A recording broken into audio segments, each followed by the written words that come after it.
Let me finish with this story. We go to China from time to time, and we train leaders. And this time we brought up 22 leaders from the Hunan province, and they rode 13 hours on a train to get to a hotel that they came up 2 by 2 in these elevators so as to not draw any attention. And then they got to a hotel room, a little apartment room. It's only about 700 square feet in the little living room, no air conditioning, hardwood floor, 22 sat there.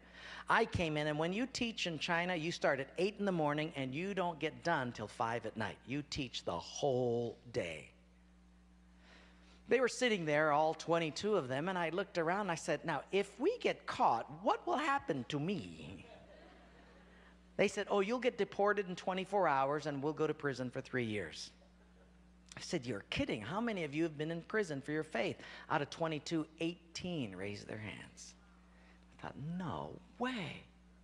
I looked at him and I said, you 22 people, how many people do you oversee? Because they were all of these small group leaders, underground church leaders in the Hunan province. I said, how many, if you counted up all the people under your jurisdiction, how many would it be? And they counted them up, and they said, little over 20 million. I said, what?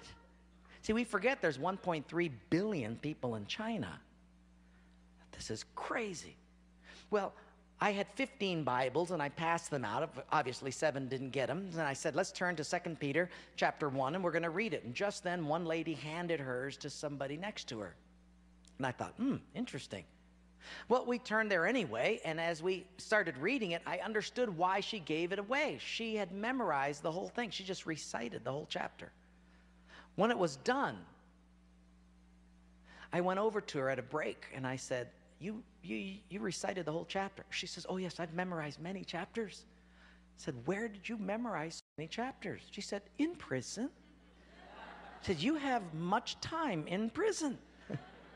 So I said, but don't they confiscate the Bible? She said, yes. So people bring in scriptures written on pieces of paper, and they bring it in. So I said, but then if they find that piece of paper on you, won't they confiscate that? She said, oh yes, that's why you memorize it as fast as you can.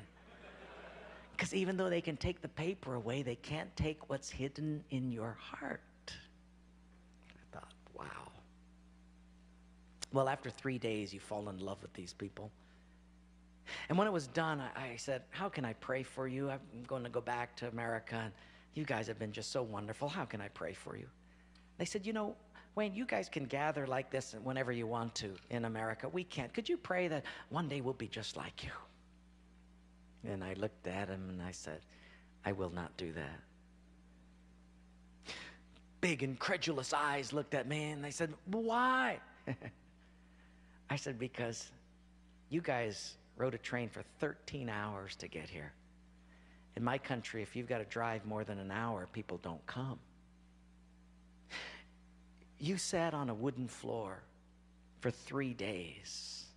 In my country, if people have to sit more than 40 minutes, they leave.